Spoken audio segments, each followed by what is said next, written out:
Shalom, selamat pagi jemaat yang terkasih dalam nama Tuhan, baik ada yang di rumah ataupun yang ada di gereja. Kiranya Bapak Ibu sekalian dalam keadaan sehat dan tetap semangat.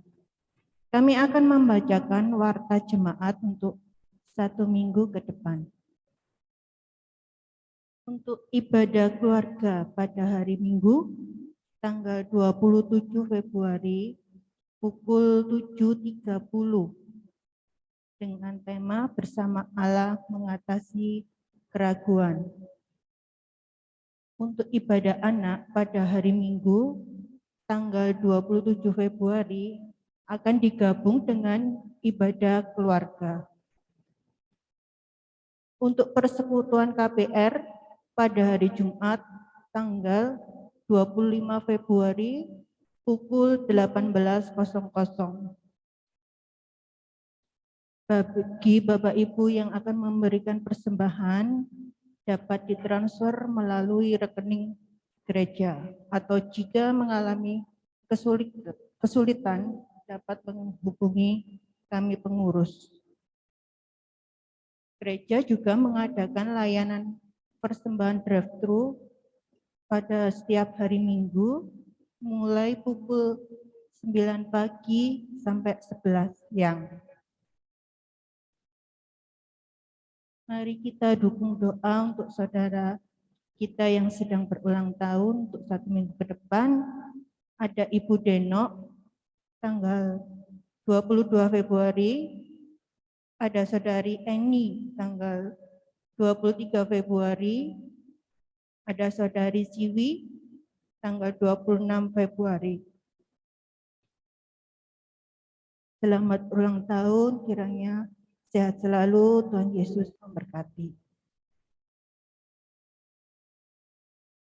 Minggu depan juga diadakan Sakramen Perjamuan Kudus tanggal 27 Februari. Bagi jemaat yang ingin mengikuti, silakan mendaftarkan diri. Untuk tata cara perjamuan kudus, perintah perjamuan kudus yang dari 1 Korintius 11 ayat 24 sampai 25. Dan sesudah itu ia mengucap syukur atasnya. Ia memecah-mecahkan dan berkata, "Inilah tubuhku yang diserahkan bagi kamu, perbuatlah ini menjadi peringatan akan aku." Demikian juga ia mengambil cawan sesudah makan, lalu berkata, "Cawan ini adalah perjanjian baru yang dimateraikan oleh darahku. Perbuatlah ini setiap kali kamu meminumnya, jadi peringatan akan aku." Untuk makna perjamuan kudus, nama mengingat penderitaan Kristus di masa lalu. 2. Persekutuan dengan Kristus dan sesama di masa kini. 3. Pengharapan akan kedatangannya di masa yang akan datang. Syarat penerima perjamuan kudus. Pertama, telah menerima baptisan anak dan telah disidi. 2. Telah menerima baptisan dewasa. 3. Telah mempersiapkan diri, mengaku dosa, percaya, mau meninggalkan dosa dan hidup benar. 4. Bagi anggota gereja lain yang telah memenuhi syarat. Cara pembagian elemen perjamuan kudus. Pertama, dibagikan oleh pengurus gereja, diambil di gereja atau diantar oleh pengurus. Kedua, elemen yang digunakan adalah yang dari gereja. Ketiga, pendeta akan melayani ke rumah jemaat bagi yang memerlukan.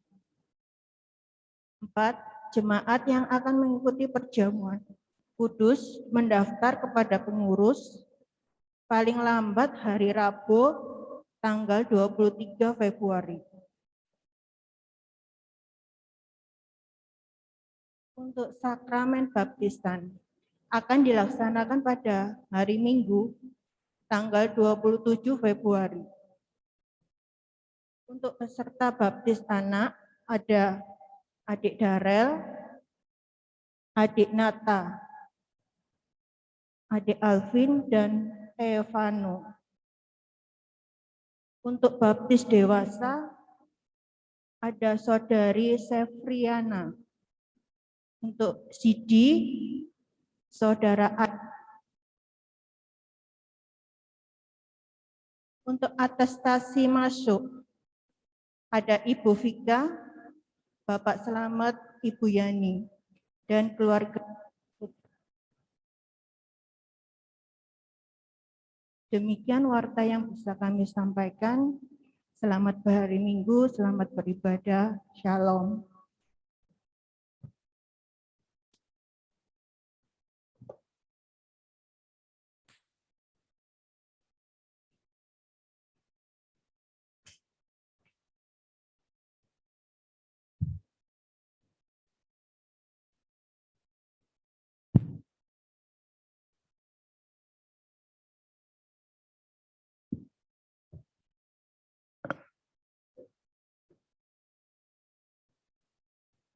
Shalom jemaat yang dikasihi oleh Tuhan.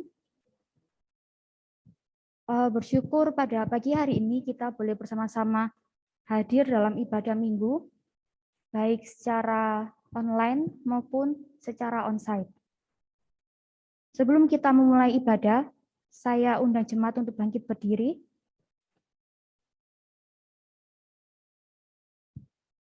Mari kita menyiapkan hati dan pikiran kita akan mengambil saat teduh.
Tuhan memanggil kita untuk beribadah kepadanya. Mari menyembah Tuhan dalam roh dan kebenaran, dan yakinilah bahwa ibadah kita dilandaskan atas pertolongan dan dimulai dalam nama Allah, pencipta langit dan bumi serta segala isinya, dan yang tidak pernah meninggalkan perbuatan tangannya. Kiranya kasih dari Allah Bapa, Putra, dan Roh Kudus menaungi ibadah kita. Amin. Hormat bagi Allah.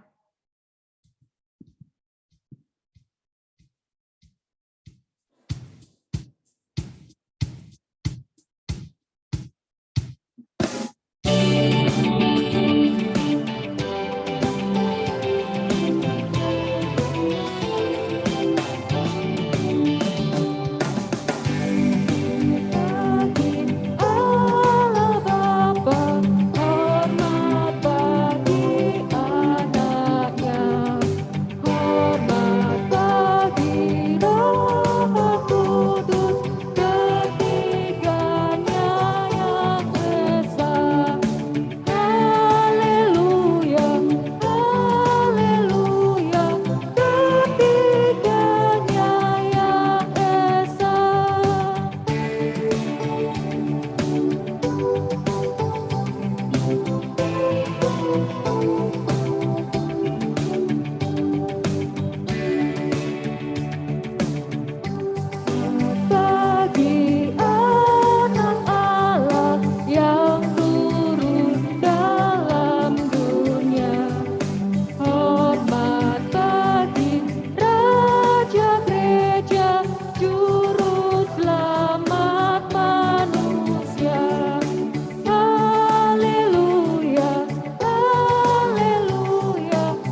ke-17, aku hendak bersyukur kepada Tuhan karena keadilan-Nya dan bermazmur bagi nama Tuhan yang maha tinggi. Jemaat dipersilakan untuk duduk. Hari-hari yang kita lalui mungkin terasa berat. Ada masalah di rumah, tempat kerja, sekolah, atau lingkungan sekitar kita yang sering membuat hati kita sakit. Rasanya seperti tidak ada harapan dan membuat kita berlari ke tempat yang salah. Seringkali kita juga mengandalkan hal-hal yang sementara, tanpa kita ingat bahwa kita punya Tuhan yang sanggup membantu setiap permasalahan hidup kita. Kasih Tuhan yang selalu ada itu akan menarik kita kembali kepadanya dan berharap kepadanya. Bahkan Ia mengorbankan anaknya yang tunggal untuk menebus dosa kita. Mari kita akui setiap dosa dan kelemahan kita di hadapan Tuhan. Minta ampun karena kita sering tidak mengandalkan Tuhan. Namun sebelum itu, mari kita menyanyikan satu pujian yaitu Sungguh Indah.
persilakan jemaat untuk mengambil waktu hening, berdoa kepada Tuhan, memohon ampun untuk setiap dosa dan pelanggaran yang sudah kita perbuat.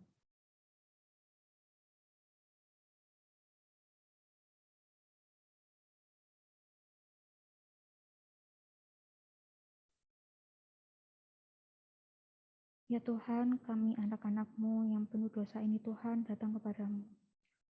Kami mau memohon ampun untuk setiap dosa dan pelanggaran yang sudah kami perbuat Tuhan. Ampuni kalau kami sering membuat Tuhan kecewa, sering membuat Tuhan sedih. Kami juga minta ampun kalau kami sering tidak mengandalkan Tuhan, kami sering mengandalkan kekuatan kami sendiri. Ampuni kami Tuhan, ampuni kami. Tuhan, tolong pimpin hidup kami Tuhan, untuk kami boleh hidup seturut dengan firman-Mu, dan kami boleh mencerminkan murid Kristus sebenarnya Tuhan. Terima kasih Tuhan, kami serahkan hidup kami ke dalam tangan-Mu. Amin. Mari kita pujikan lagu ini satu kali lagi, bagian refnya sungguh indah.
Jemaat untuk bangkit berdiri dan dengarkanlah firman pengampunan yang diambil dari 1 Yohanes 3 ayat 4-5.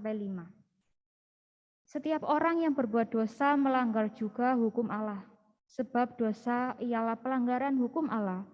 Dan kamu tahu bahwa Ia telah menyatakan dirinya supaya Ia menghapus segala dosa dan di dalam Dia tidak ada dosa. Dan dengarkanlah petunjuk hidup baru yang diambil dari Roma 6 ayatnya yang ke-14.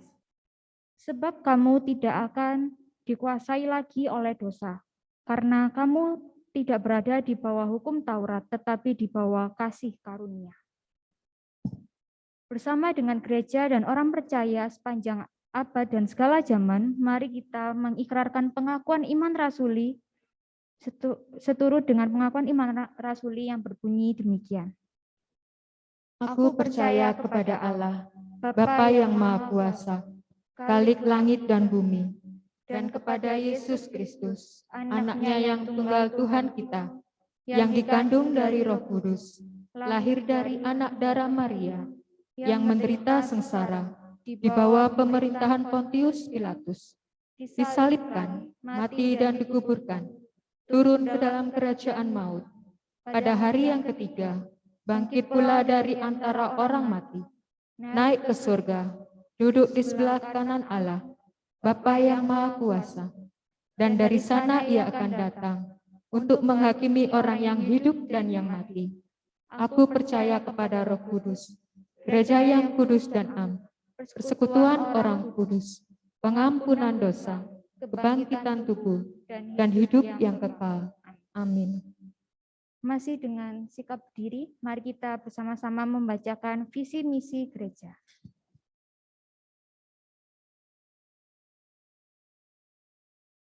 Visi gereja, Jemaat yang bertumbuh dalam iman dan bersaksi bagi Kristus. Misi gereja, membentuk jemaat menjadi murid yang bertumbuh dalam kebenaran di dalam Kristus dan menjadi saksi dalam semua segi kehidupan. Jemaat dipersilakan untuk duduk. Tuhan memanggil kita untuk mendengarkan firman-Nya. Mari kita menyiapkan hati dan pikiran kita akan mendengarkan firman Tuhan yang akan disampaikan oleh Evangelis Welly. Kepada hambanya dipersilakan.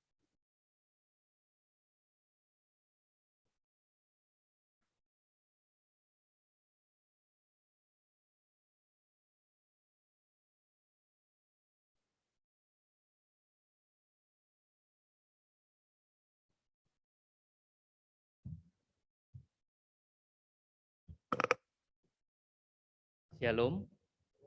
Selamat pagi Bapak Ibu sekalian ya yang ada di gereja dan juga yang ada di rumah. Saya mau mengucap syukur terlebih dahulu pertama-tama sebelum kita merenungkan firman Tuhan. Syukur kita semua, bahkan diri saya boleh tetap dalam kondisi sehat. Amin Bapak Ibu. Ya memang kondisi pandemi ternyata meningkat gitu ya. Tetapi jangan juga karena kita mendengar berita, tadi saya sempat ngobrol dengan Bapak Teguh gitu ya. Omikron memang gejalanya ringan, tapi jangan abai atau menyepelekan. Akhirnya nanti disambangi oleh Om Imron gitu ya. Pelesetannya Omikron gitu ya. Tetap jaga kesehatan, dan biarlah kita boleh tetap sehat, dan juga tetap bisa merasakan akan pemeliharaan Tuhan. Amin. Dan juga yang kedua, saya mengucapkan terima kasih kepada hamba Tuhan dan juga pengurus dari POSPI Saud Jajar. Saya diberikan kesempatan untuk boleh menyampaikan firman Tuhan pada hari ini. Sebelum kita merenungkan sebagian firman Tuhan, dengan judul saya diberi tema pengelola berkat Tuhan, kita tundukkan kepala dan hati kita masuk di dalam doa terlebih dahulu. Ya Tuhan Allah Bapa kami yang bertata dalam kerajaan surga, kami naikkan syukur kepadamu Tuhan, karena hingga hari ini kami boleh merasakan akan penyertaan dan juga anugerah-Mu begitu besar. Kami masih boleh menjalani kehidupan kami sebagai anak-anak-Mu Tuhanku. Dan kiranya kami juga terus boleh merasakan akan berkat pemeliharaan-Mu di sepanjang kehidupan kami, di tengah-tengah masa-masa pandemi COVID-19 yang terus kian meningkat. Tapi kami percaya Tuhan tidak pernah meninggalkan kami. Kami juga bersyukur pada hari ini, di hari Minggu ini Tuhanku, Tuhan boleh kembali mengizinkan kami untuk boleh beribadah kepada Engkau. Bagi setiap diri kami yang ada di dalam gedung gereja, ataupun ada di rumah, biarlah Tuhan kami mengucap syukur kepadamu masih tetap boleh beribadah. Dan Tuhan izinkan untuk boleh beribadah, menyembah Engkau. Dan pada saat ini, kami bersama-sama akan membaca, merenungkan akan firman-Mu. Biarlah Tuhan boleh menolong kami, bukakan pikiran kami dan juga hati kami, melalui kuat kuasa Roh Kudus yang ada di dalam diri kami ini Tuhan. Biar kami boleh memahami akan firman-Mu, dan firman-Mu boleh kami simpan, bahkan kami lakukan di dalam kehidupan kami. Juga tolong hamba-Mu ini Tuhan, di tengah-tengah segala keterbatasan yang hamba miliki, Tuhan boleh pakai hamba menjadi saluran berkat bagi setiap jemaat di tempat ini ataupun di rumah, di dalam menyampaikan kebenaran firman-Mu, bahkan juga hamba diketahui dapat menjadi teladan yang baik dan benar di dalam melakukan firman-Mu. Terima kasih Tuhan, inilah doa kami. Kami menyerahkan diri kami untuk siap merenungkan akan firman-Mu. Hanya di dalam nama Tuhan kami, Tuhan Yesus kami sudah berdoa dan mengucap syukur kepadamu. Amin. Baik, sidang jemaat yang terkasih dalam Tuhan, kita membuka Alkitab kita. Di sana saya menuliskan ada 3 nats pada hari ini dari tema yaitu pengelola berkat Tuhan. Tapi saya akan mengajak Bapak Ibu sekalian membuka hanya bagian 2 ayat saja. Yang pertama di dalam kitab Amsal, pasal yang ke-10 ayat yang ke-22, dan yang kedua dari surat Roma, pasal 11 ayat yang ke-36. Kita terlebih dahulu membuka dari Amsal 10 ayat 22. Saya akan membacakannya bagi Bapak Ibu sekalian. Berkat Tuhanlah yang menjadikan kaya. Susah payah tidak akan menambahinya. Kemudian satu bagian lagi dari surat Roma pasal 11 ayat 36. Surat Roma pasal 11 ayat 36. Saya akan kembali membacakan bagi Bapak Ibu sekalian. Sebab segala sesuatu adalah dari Dia, dan oleh Dia, dan kepada Dia. Bagi Dialah kemuliaan sampai selama-lamanya. Amin. Demikian pembacaan firman Tuhan. Sidang jemaat yang terkasih di dalam Tuhan, di dalam firman Tuhan dikatakan, sejak awal penciptaan, Tuhan Allah kita telah memberkati hidup manusia dengan sempurna. Kenapa saya boleh mengatakan dengan sempurna? Karena hal ini ditandai dengan sebelum manusia diciptakan di bumi, jauh sebelum manusia diciptakan di bumi, Tuhan sudah menciptakan terlebih dahulu semua kebutuhan untuk manusia. Dan kita bisa baca di dalam kitab Kejadian pasal yang pertama, mulai dari ayat 27 hingga 31. Segala sesuatu diciptakan terlebih dahulu oleh Tuhan sebelum menciptakan manusia. Dan setelah itu, Tuhan barulah menciptakan manusia. Bahkan dikatakan sungguh amat baik. Bukan cuma baik, sungguh amat baik. Ya, kalau dalam bahasa Ibrani itu tov meot. Ya, nanti bisa ditanya sama lo, artinya apa? Ya, sungguh amat baik gitu ya. Itu dalam bahasa Ibraninya tov meot. Nah, setelah itu tidak hanya sampai di situ saja. Selain itu, Tuhan memberi juga perintah kepada manusia yang pertama diwakili oleh Adam, untuk mengelola ciptaannya yang lain. Tentunya untuk kepentingan dan juga kesejahteraan manusia tersebut. Serta tujuannya ialah berpuncak untuk kemuliaan bagi Tuhan. Dapat kita baca juga dalam Kejadian pasal yang pertama, ayat ke-28 dan juga Kejadian 2 ayat 15. Itu konteks ketika awal mula penciptaan kita dapat melihat bahwa memang Tuhan memberkati manusia dengan begitu sempurna. Lalu bagaimana dengan diri kita yang hidup hari ini, gitu ya? Kalau boleh saya tanya kepada Bapak Ibu yang ada di gereja aja ya, karena kalau saya tanya yang ada di rumah nanti nggak bisa jawab gitu ya. Lewat chatting saya nggak bisa baca. Saya tanya aja cepat. Apa yang disebut dengan berkat Tuhan di dalam hidup Bapak Ibu saudara-saudari sekalian? Ayo coba. Apa berkat Tuhan itu? Kira-kira. Nggak ada yang jawab. Nggak dapat berkat semua. Saking banyaknya, wah puji Tuhan. Saking banyaknya ya, puji Tuhan. Satu aja, kurang lebih, ayo. Bisa disebutkan. Waduh, wah puji Tuhan. Betul, betul. Di dalam firman Tuhan juga mengatakan, penderitaan, sakit, penyakit itu juga berkat. Karena Tuhan yang memberikan. Amin. Jadi nanti kalau sakit aja ngeluh, aduh Tuhan, aduh Tuhan. Aduh sambatan ya, tetap harus bersyukur gitu.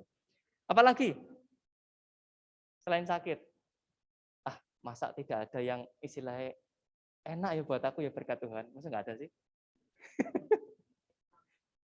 Keselamatan, oh, puji Tuhan. Rohani semua jawabannya ya. Keselamatan, betul. Ada lagi? Doa kel. Bagiku ya berkat itu kalau di siang hari waktunya jam makan siang gitu ya. Tahu-tahu ada yang ketok pintu. Loh, permisi. Iya. Oh, bawa kotaan ya atau besean. Gitu. Dia bilang, "Ini ada berkat." Wah, puji Tuhan. Tapi tetap efeknya enggak lemu-lemu, heran saya ya. Dari dulu sampai sekarang, ya sakmene ae. Maksudnya apa? Makanan. Itu bukankah berkat Tuhan? Berkat Tuhan bukan? Amin. Itu berkat Tuhan. Nah, kalau boleh digambarkan berkat Tuhan itu ya, itu ada begitu banyak Bapak Ibu. Ya, ada yang menjawab, kita bisa hidup itu berkat Tuhan. Kita bisa punya pekerjaan itu juga berkat Tuhan. Nah, ngomong-ngomong masalah pekerjaan nih, sedikit aja. Di dalam masa-masa COVID-19 segala pekerjaan itu terasa sulit. Betul? Beberapa jemaat di GKT Blimbing mengalami PHK. Bahkan sulit untuk boleh melamar pekerjaan karena usia, gitu ya, karena mungkin skill dan sebagainya, sulit untuk mencari pekerjaan, melamar pekerjaan, ataupun membuka usaha baru di masa pandemi itu juga tidak mudah. Jadi bagi Bapak Ibu sekalian yang hingga hari ini masih memiliki pekerjaan, meskipun mungkin dirasa sulit, itu juga berkat Tuhan. Amin. Nah, ngomong amin harus tetap diyakini loh ya, berarti nggak cuma sekedar ngomong amin, amin, amin, ya, diyakini. Kemudian kita juga mengatakan berkat Tuhan itu adalah apa? Orang tua. Orang tua itu juga berkat Tuhan. Apalagi kalau orang tuanya masih lengkap. Gitu ya. Itu juga berkat daripada Tuhan. Nah, kemudian juga mengatakan kesehatan loh, sehari ini kesehatan itu berkat Tuhan yang luar biasa. Betul. Saya pun secara pribadi hingga hari ini boleh tetap sehat, yaitu merupakan berkat dari Tuhan, gitu ya. Dan juga ada yang mengatakan punya teman itu berkat. Ya, punya teman itu berkat. Karena memang ada beberapa orang yang mungkin sulit untuk bergaul sehingga tidak memiliki teman.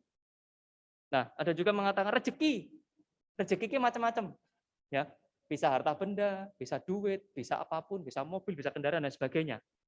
Termasuk ada juga mengatakan menikmati hidup itu juga berkat.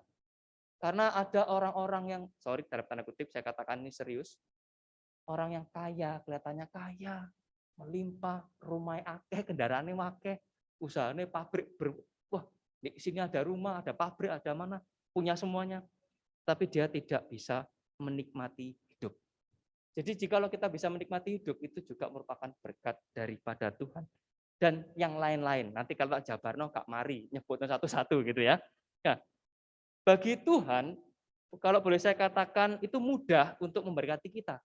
Karena dia adalah Tuhan, mudah untuk memberkati kita. Bahkan kalau mau memberkati sampai kelimpahan, Tuhan bisa memberkati kita. Bukankah juga tujuan Tuhan Yesus datang ke dalam dunia ini juga untuk memberkati kita, bukan?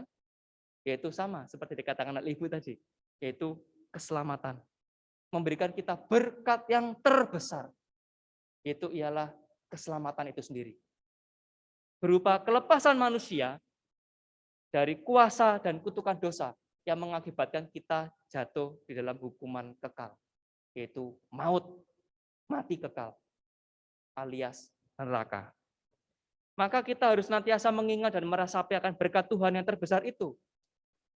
Sudah seharusnya dan sudah sewajibnya kita terus mengingat akan berkat Tuhan yang terbesar itu, yang terutama di dalam kehidupan kita, yaitu keselamatan. Tetapi seringkali kita sebagai orang Kristen itu terjebak hanya melihat kepada berkat-berkat Tuhan yang lain dan juga isi dunia ini yang lebih mengalihkan hati kita kepada hal-hal itu daripada hati kita terfokus kepada kasih Tuhan yang menyelamatkan diri kita. Nah, Bapak Ibu yang terkasih di dalam Tuhan, dengan tema pengelola berkat Tuhan, hari ini saya mau membahas bagi Bapak Ibu sekalian, fokus pembahasan kita pada saat ini bukanlah kepada berkat keselamatan, gitu ya. Kita harus, tetapi Tuhan izinkan ada berkat-berkat lain yang ada di dalam diri kita. Yang tadi sempat saya jabarkan gitu ya. Yaitu berkat-berkat jasmani yang kita terima selama kita masih hidup di dalam dunia ini. Tetapi problemnya, kita sebagai orang Kristen harus berbeda dengan orang dunia. Orang di luar Kristus harus berbeda di dalam meresponi akan berkat Tuhan itu. Maka melalui perenungan kita hari ini, bagaimanakah sikap kita sebagai umat Tuhan, sebagai anak-anak Tuhan, sebagai orang Kristen di dalam meresponi berkat Tuhan. Yang pertama ialah kita harus mempunyai paham atau konsep bahwa segalanya dari dan milik Tuhan. Saya ulangi sekali lagi, segalanya dari dan milik Tuhan. Kita dikatakan sesuai dengan judul kita ini pengelola. Pengelola itu adalah orang yang mengelola, bukan yang memiliki, bukan yang mempunyai. Kita pengelola. Dan kita disebut pengelola atas berkat Tuhan. Oleh karena itu, apabila kita menerima berkat dari Tuhan dan bisa menikmatinya, kita harus dengan sadar menyadari bahwa semuanya itu adalah karunia dan juga pemberian daripada Tuhan. Karena Tuhanlah yang mempunyai segala sesuatu. Bahkan jauh dari penciptaan, Tuhanlah yang menciptakan segala sesuatu. Tuhan yang menciptakan segala sesuatu dan Tuhanlah yang mempunyai segala sesuatu di dalam dunia ini. Jadi jangan ada yang berkata, wong aku dapatnya loh, karena aku itu kerja banting tulang. Ya, aku loh bisa dapat ini loh, bisa dapat rumah, mobil, apapun gitu. Karena aku kerja keras. Nyelengi bahasa Jawa ya. Nyelengi nglumpukno. Hidup gemi, ya itu dibilang ya. Dicelengi di kelompokno. Itu karena aku, karena aku, karena aku. Ataupun juga mengatakan ini karena kekuasaanku atau jabatanku. Dari kantorku, dari perusahaanku. Makanya aku bisa dapat fasilitas. Jangan kita mengatakan demikian. Karena ingat, itu jugalah Tuhan yang memberikan kekuatan bagi kita, ataupun Tuhan mengizinkan kekuasaan atau jabatan boleh kita terima untuk kita boleh memperolehnya. Apapun yang kita miliki, Bapak Ibu yang terkasih dalam Tuhan, baik itu harta benda, jabatan, bakat, talenta, uang, harta benda yang lainnya, ingatlah itu adalah dari Tuhan dan itu adalah kepunyaannya. Dan semua itu Tuhan titipkan kepada kita untuk kita kelola dan kita kembangkan. Dan tujuannya ialah untuk kemuliaannya. Jadi Bapak Ibu, berapapun yang kita mungkin miliki, seberapapun yang kita miliki, itu semuanya dari Tuhan. Amin. Maka nggak ada yang bisa kita ngomong, enak orang itu ya. Kalau cuma membandingkan tuh bisa, nggak apa-apa lah. Kalau cuma membandingkan kecil-kecil bolehlah. Tapi jangan sampai iri, dengki. Akhirnya apa? Termotivasi. Ingin seperti orang A, orang B, ya, Bapak C, Ibu D, dan sebagainya. Ingat, di dalam Amsal 10:22 tadi, berkat Tuhanlah yang menjadikan kaya. Susah payah tidak akan menambahinya. Ayat ini ingin mengatakan seolah-olah pada kita dengan kebenarannya, bahwa ini loh, semuanya itu Tuhan yang memberikan kok. Tuhan yang menjadikan. Tuhan yang langsung memberkati kita masing-masing.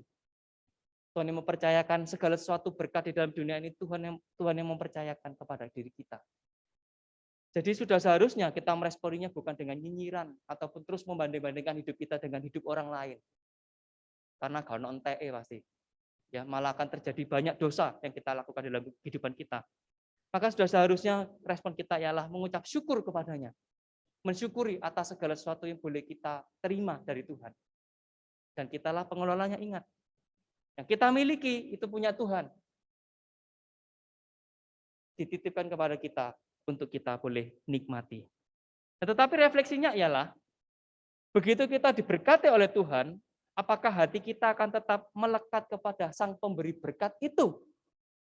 Yaitu Tuhan kita sendiri. Banyak orang-orang Kristen, anak-anak Tuhan yang terjatuh akan hal ini.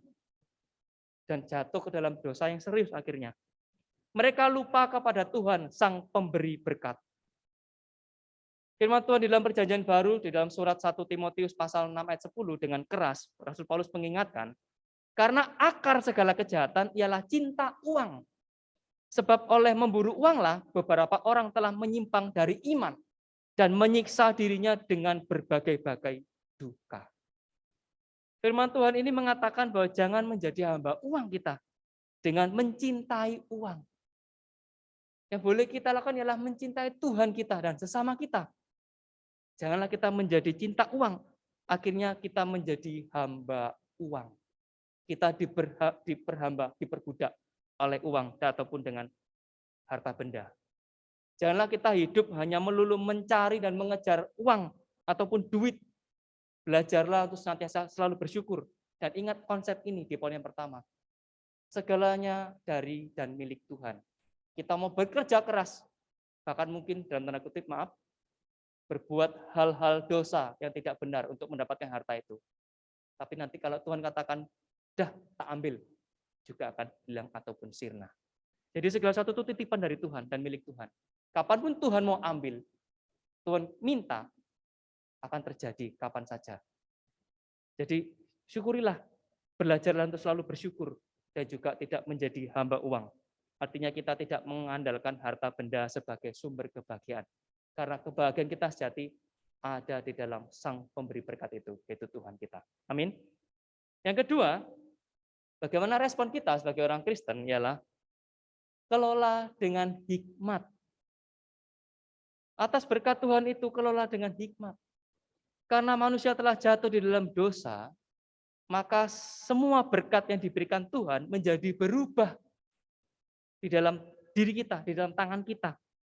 Dan manusia cenderung menyalahgunakan kepercayaan yang Tuhan berikan.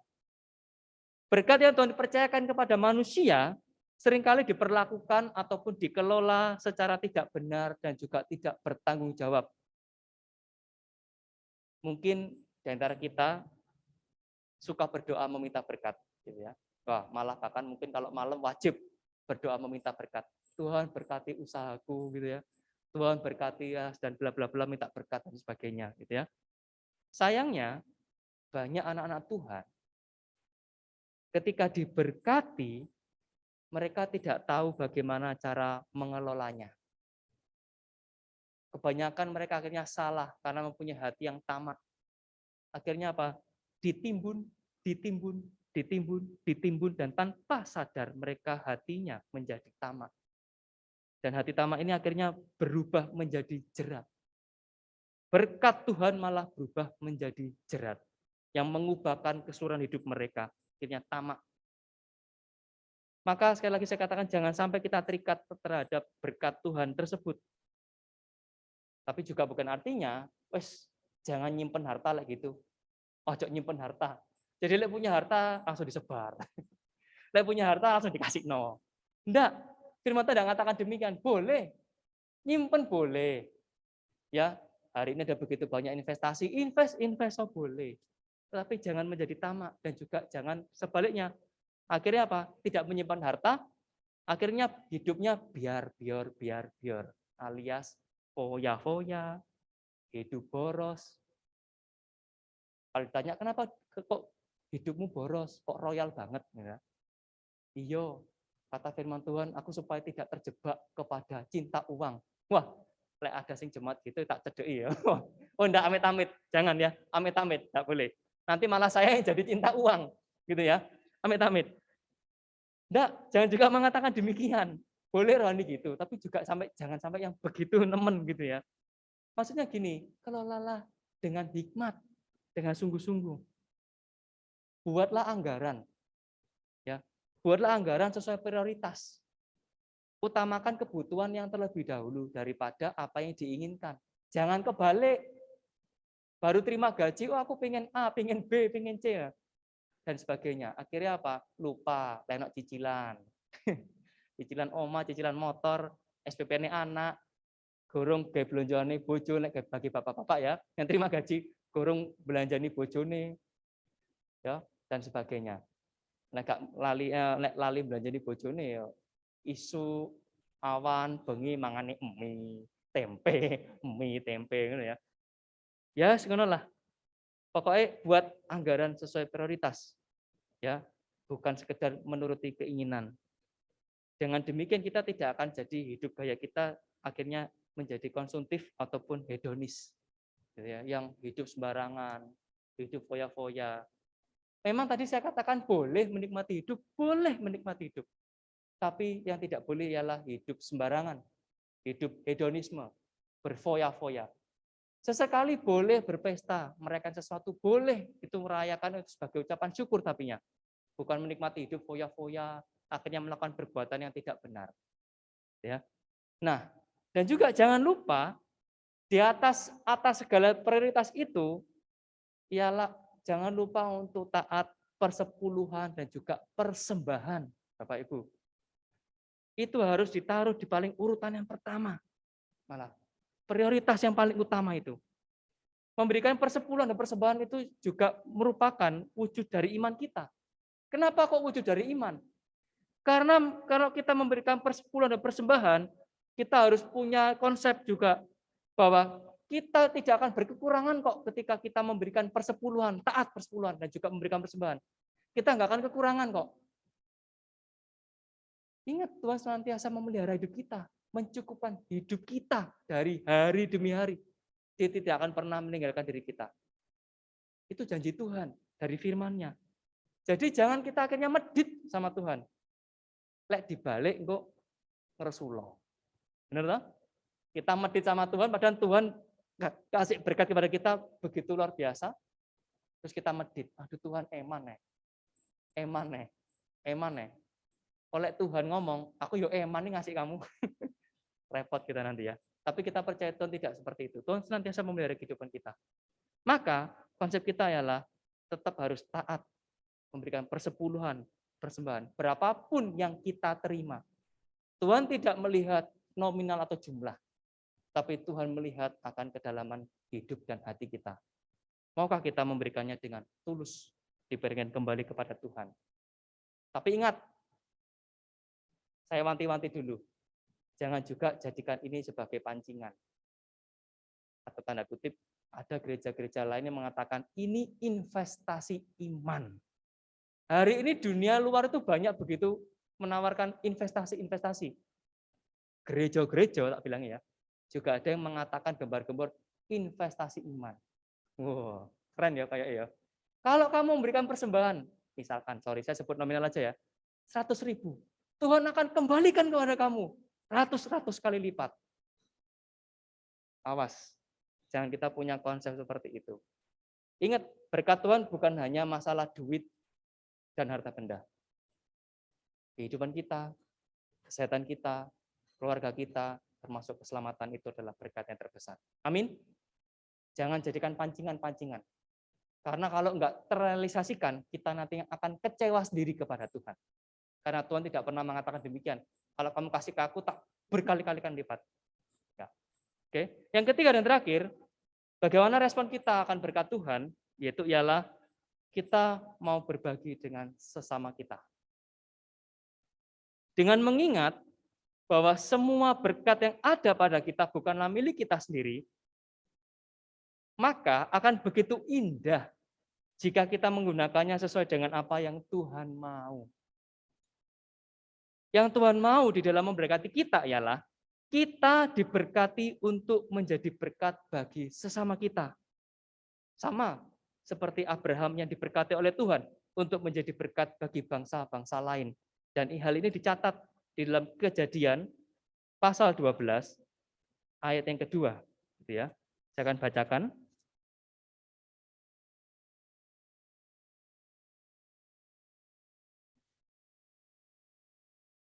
Kejadian pasal 12 ayat 2 yang berbunyi demikian. Aku akan memberkati engkau menjadi bangsa yang besar dan memberkati engkau serta membuat namamu masyhur. Kalimat terakhir, dan engkau akan menjadi berkat. Jadi Tuhan memberkati kita bukan hanya untuk kita nikmati sendiri. Tapi Tuhan mengatakan bagi kita, jadilah berkat bagi orang lain dari berkat Tuhan yang kita miliki. Manusia memang harus diakui, bahkan diri kita pun perlu mengakui diri di hadapan Tuhan. Kita cenderung mengelola berkat yang Tuhan berikan hanya untuk kepentingan diri sendiri. Karena bagi kita, Tuhan kasih berkat, yaitu untuk hidupku dan keluargaku. Tapi enggak. Janganlah kita hanya terjebak berkat Tuhan kita nikmati untuk kepentingan diri kita. Sehingga kita tidak lagi memikirkan dan mengelola berkat Tuhan sebagaimana yang Tuhan inginkan dan Tuhan harapkan di dalam diri kita. Kadang-kala manusia dan diri kita terlalu egois dan hanya memikirkan diri sendiri, bahkan kelompok kita saja. Dan yang berkat Tuhan yang dipercayakan kepada kita tidak dipakai untuk kepentingan Tuhan dan sesama. Konsep ini juga mengatakan, enggak kok kalau kita berbagi dengan sesama loh, enggak akan membuat kita jadi miskin. Ketika kita berbagi dengan sesama, menolong sesama yang membutuhkan uluran tangan kita, dengan apa yang kita miliki, enggak kok kita akan jadi berkekurangan. Enggak kok. Firman Tuhan di dalam Amsal 11 ayat 24 mengatakan, ada yang menyebar harta, tetapi bertambah kaya. Ada yang menghemat secara luar biasa, namun selalu berkekurangan. Nah ini, ono sing di kelompok-kelompok no gitu ya, menghemat, irit-irit, tapi yo kekurangan terus, kurang ya. Ada yang nyebar-nyebar harta, ke orang-orang begitu baik, royal gitu ya, kasih, tapi bertambah kaya. Ini juga firman Tuhan ini pengamsal, itu Raja Salomo juga ingin mengatakan bahwa udah hidup itu harus berbagi dengan sesama juga. Jangan melulu dinikmati diri kita sendiri dengan anggota keluarga kita.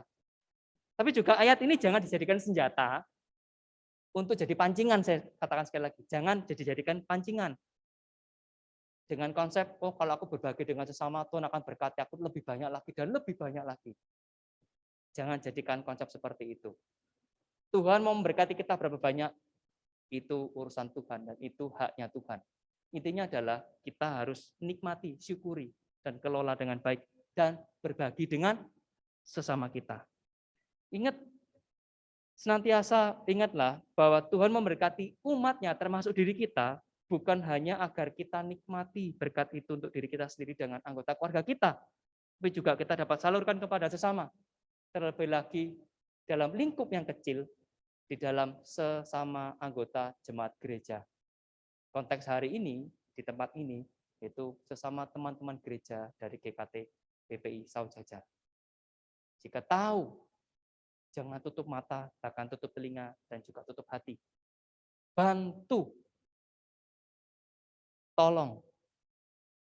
Lingkup yang lebih besar lagi, mungkin tetangga kita, mungkin anggota keluarga kita, dan lingkup yang lebih besar lagi, mungkin ada hal-hal bencana alam dan sebagainya, kita juga turut ambil bagian. Berapapun yang bisa kita berikan, itu pasti akan menjadi berkat bagi sesama kita. Bahkan berkat yang lebih khusus yang harus kita sampaikan dan kita berikan kepada sesama kita, yaitu ialah berita keselamatan. Kita sampaikan kepada sesama kita, agar mereka boleh mengenal Tuhan Yesus. Akhir dari pertemuan kita pada hari ini, saya ingin menunjukkan bahwa di dalam dunia kita, secara khusus di negara kita Indonesia, itu terjadi fenomena yang dikatakan flexing. Mungkin Bapak Ibu pernah ada yang tahu fenomena flexing? Ngerti ini kartu fleksi. Ngerti ini kartu fleksi, gitu ya. Bukan telepon biasa, gitu ya. Flexing. Flexing ini kalau di dalam bahasa Indonesianya langsung kalau ketik kamus gitu ya di Google Translate atau kamus, flexing artinya pamer. Pamer artinya itu pamer. Tapi fenomena pamer ini akhir-akhir ini menjadi fenomena di dalam kehidupan para orang-orang masyarakat secara khusus di Indonesia, gitu ya. Dan istilah ini istilah flexing ini keluar ketika banyak orang yang sering pamer kekayaan secara khusus di media sosial, gitu ya. Dan itu ada saya tunjukkan gambar seorang bapak, gitu ya, Profesor Renal Kasali dengan gelar PhD, gitu ya. Dia mempopulerkan istilah flexing ini sehingga dia banyak diundang, termasuk diundang di podcastnya Deddy Corbuzier, di mana-mana dia diundang podcast dia diundang-undang gitu ya untuk memberitakan atau istilahnya membahas tentang flexing. Nah, dengan adanya media sosial, Bapak Ibu, bahkan saudara-saudari yang terkasih di dalam Tuhan, adanya media sosial membuat fenomena flexing ini jadi semakin marak. Kalau yang dulu, mungkin zamannya Bapak Ibu dulu waktu masih muda atau masih kecil, pamer itu dianggap tabu dan tidak boleh. Betul ya? Wes, ojo pamer-pamer. Ojo pamer-pamer. Dianggap nggak pantas. Dianggap ojo lah. Itu juga kalau kita pamer jadi membahayakan. Saya masih ingat dulu waktu pertama kali punya sepeda motor, gitu ya, dibelikan oleh papa mama di kota Kediri. Papa dan mama ngomong, ojo dipamer-pamer no sepeda motormu.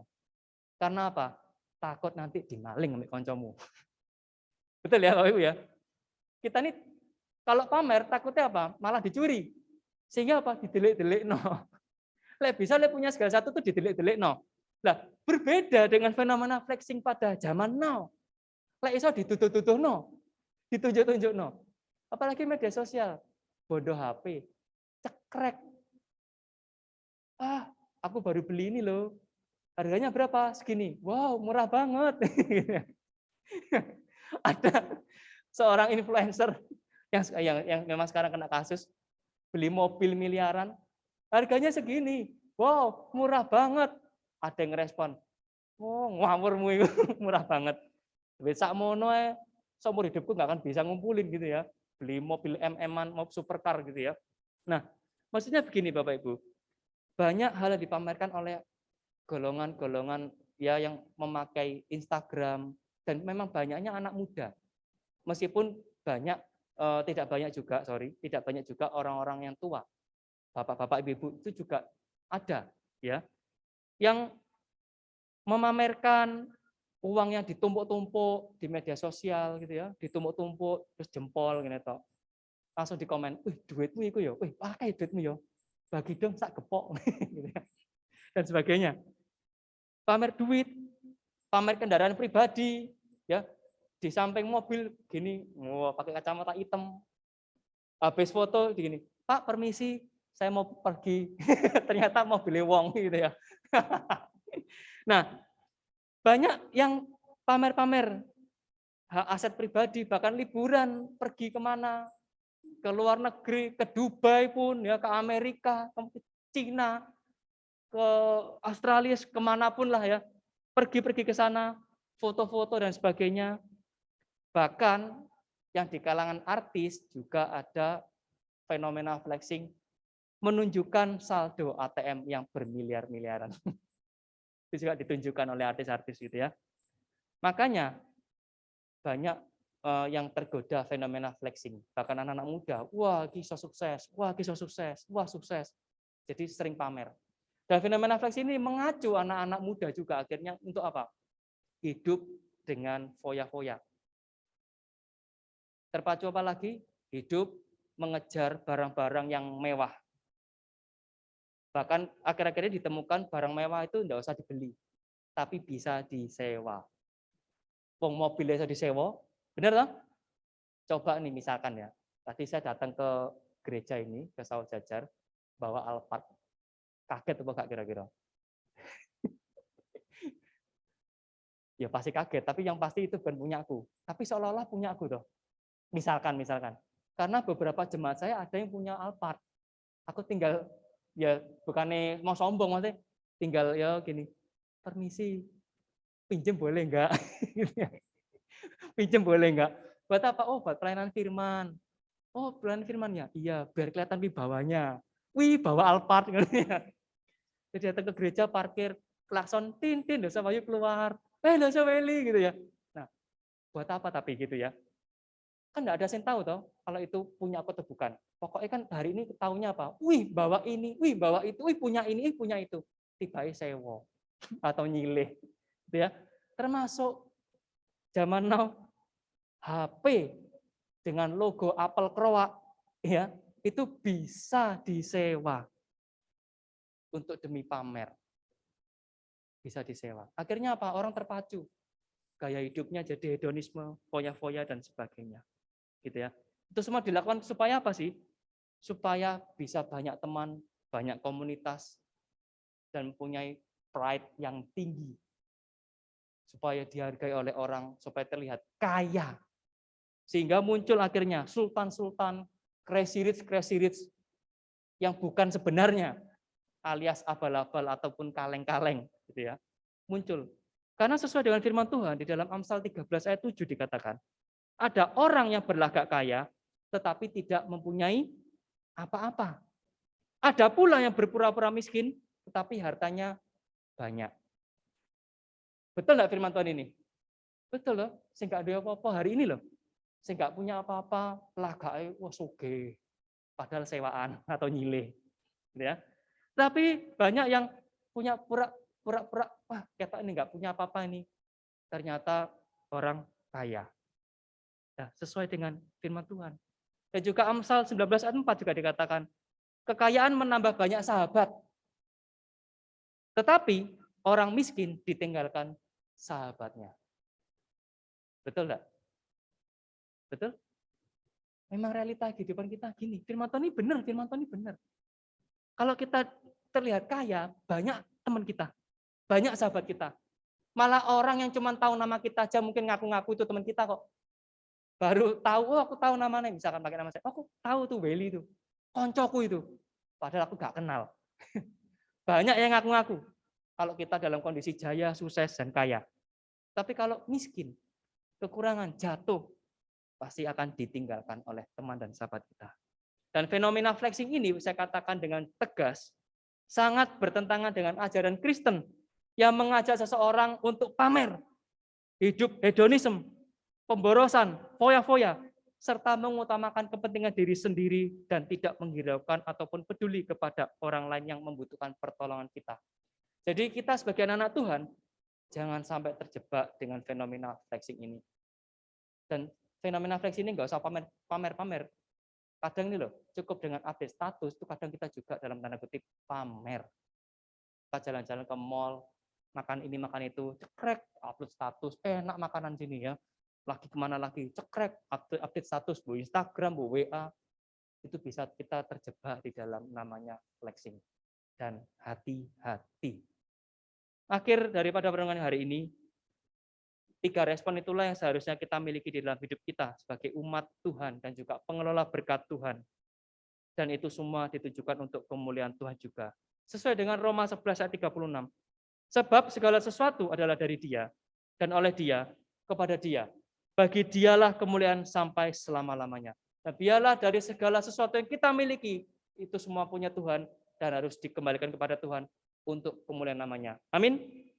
Kiranya kita sebagai pengelola berkat Tuhan, kita terus ditolong oleh Tuhan, dimampukan oleh Tuhan untuk mengelola berkat-Nya, dan untuk memuliakan Tuhan melalui berkat-Nya, dan dapat menjadi berkat bagi sesama kita. Mari kita berdoa. Ya Tuhan Allah Bapa kami yang bertata di kerajaan surga, kami telah selesai untuk merenungkan akan firman-Mu Tuhanku. Dan kami adalah pengelola dari berkat yang Tuhan percayakan. Dan kiranya kami memiliki konsep dan pemahaman bahwa semua yang kami miliki di dalam dunia ini adalah dari Engkau Tuhanku dan milik-Mu. Dan kiranya kami boleh mengelolanya dengan penuh hikmat daripada-Mu. Kami tidak hidup sembarangan, kami boleh hidup dengan kesederhanaan seperti Engkau sendiri ya Tuhanku Yesus. Dan biarlah kami juga tidak lupa, tidak hanya berkat-Mu ini boleh kami nikmati secara pribadi dengan anggota keluarga kami, ataupun dengan kerabat dan teman kami. Tapi juga kami mau membagikan berkat-Mu ini kepada sesama kami yang membutuhkan dan yang berkekurangan. Kami juga menyerahkan diri kami Tuhanku, biar Tuhan pakai keseluruhan hidup kami ini untuk menjadi alat bagi kemuliaan-Mu Tuhanku. Dan kami mampu mengabarkan berita Injil melalui kehidupan kami ini Tuhan, sehingga orang lain boleh mengenal Engkau melalui kehidupan kami. Terima kasih Tuhan untuk segala berkat-Mu di dalam kehidupan kami, untuk segala penyertaan, pemeliharaan kepada hidup kami. Itu semua kiranya kami kembalikan untuk kemuliaan nama-Mu. Kami serahkan diri kami, inilah diri kami Tuhanku, hanya di dalam nama Tuhan Yesus kami sudah berdoa dan mengucap syukur kepada-Mu. Amin. Saya kembalikan kepada liturgos, silakan Tuhan Yesus memberkati.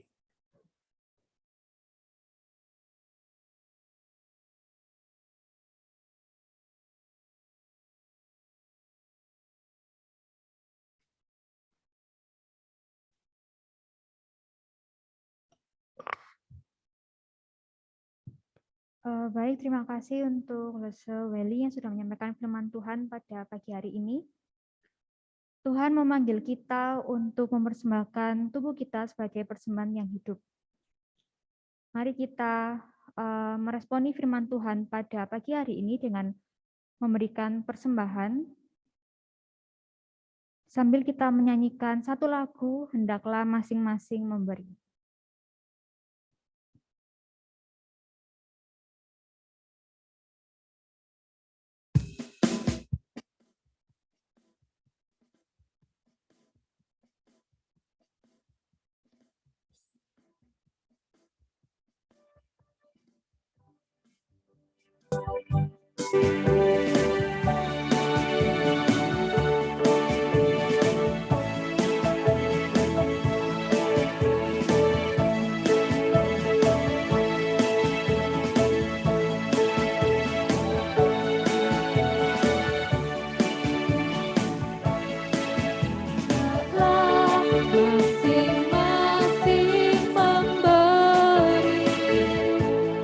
Menurut kerelaan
persembahan kita dalam doa. Sekaligus kita akan berdoa syafaat. Yang pertama kita akan berdoa untuk kasus COVID-19 yang ada di Indonesia yang kembali naik, sehingga diberlakukan pembatasan di beberapa tempat yang mempengaruhi aktivitas jemaat. Kita berdoa agar jemaat bisa beradaptasi dengan kondisi yang ada, serta tetap menjaga kesehatan. Yang kedua, kita akan berdoa untuk pemerintah dalam setiap upayanya yang dilakukan untuk menangani kasus COVID-19 ini. Lalu yang ketiga, kita akan berdoa untuk gereja dalam mempersiapkan dan menyediakan ibadah online ataupun onsite terbatas, termasuk para pelayan Tuhan yang melayani, berdoa untuk setiap peralatan yang dipakai, juga kesiapan para jemaat. Mari kita bersama-sama berdoa. Tuhan yang baik, terima kasih Tuhan untuk kesempatan yang Tuhan berikan kepada kami, untuk kami boleh bersama-sama beribadah kepadamu. Tuhan, kami sudah menyerahkan persembahan. Tuhan tolong berkati Tuhan untuk persembahannya sudah kami kumpulkan, agar boleh membantu pelayananmu di gereja kami. Tuhan, saat ini kami juga membawa beberapa pokok doa. Yang pertama kami berdoa untuk kasus COVID-19 yang di Indonesia ini yang kembali naik. Tuhan tolong berkati Tuhan untuk setiap upaya pemerintah dalam menangani kasus ini Tuhan. Tuhan tolong berkati. Mungkin kasus yang naik ini mempengaruhi aktivitas kami yang semakin terbatas, mempengaruhi pendidikan, pekerjaan. Tetapi Tuhan, kami mau berharap kepada Tuhan, kami mau serahkan semua ini kepada Tuhan. Tuhan tolong berkati setiap kami Tuhan, untuk kami boleh tetap terus menjaga kesehatan kami, memperhatikan protokol kesehatan yang ada. Tuhan, kami juga berdoa untuk setiap program-program yang dilaksanakan oleh pemerintah dalam menangani kasus COVID ini, baik itu PPKM, vaksinasi, dan lain-lain Tuhan. Tuhan tolong berkati Tuhan agar melalui upaya ini kasus COVID-19 di Indonesia boleh semakin dapat dikendalikan. Tuhan, kami juga berdoa untuk gereja kami Tuhan. Tuhan tolong berkati untuk setiap komisi yang ada, pengurus umum maupun pengurus komisi. Tuhan tolong berkati agar boleh bersatu hati melayani Tuhan. Terutama kami berdoa untuk gereja kami dalam mempersiapkan ibadah yang ada, baik itu ibadah online maupun onsite terbatas. Tuhan tolong berkati Tuhan untuk setiap persiapan yang dilakukan, latihan. Tuhan tolong berkati untuk pelayan-pelayan Tuhan yang melayani di tengah kondisi pandemi ini Tuhan. Tuhan tolong berkati. Juga kami berdoa untuk setiap alat-alat yang digunakan selama jalannya ibadah Tuhan. Tuhan tolong berkati, Tuhan tolong lancarkan. Terima kasih Tuhan. Inilah seru doa kami serahkan ke dalam tangan-Mu. Haleluya. Amin.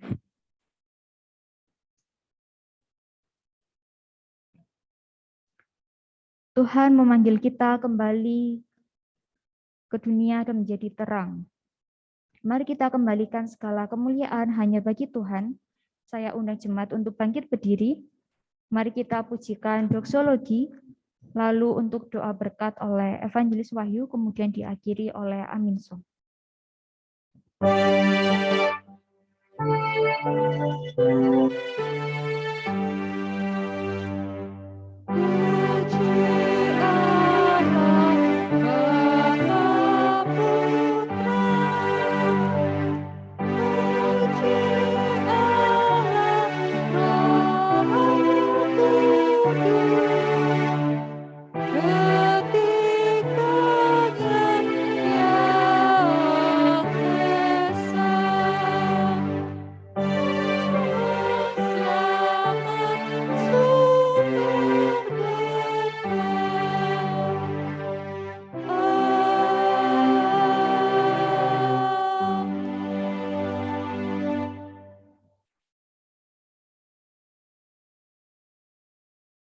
Jemaat yang dikasihi Tuhan, kita adalah pengelola berkat Tuhan, dan semuanya yang kita miliki adalah milik Tuhan.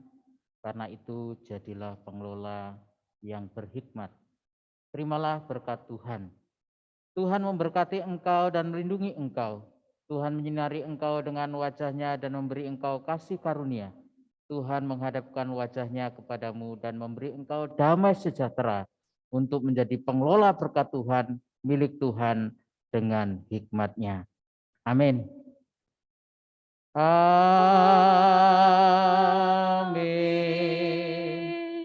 Amin. Amin.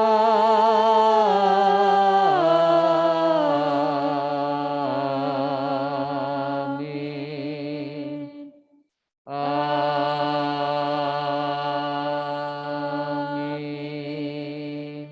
Sidang jemaat dipersilakan duduk. Selamat hari Minggu. Tuhan Yesus memberkati.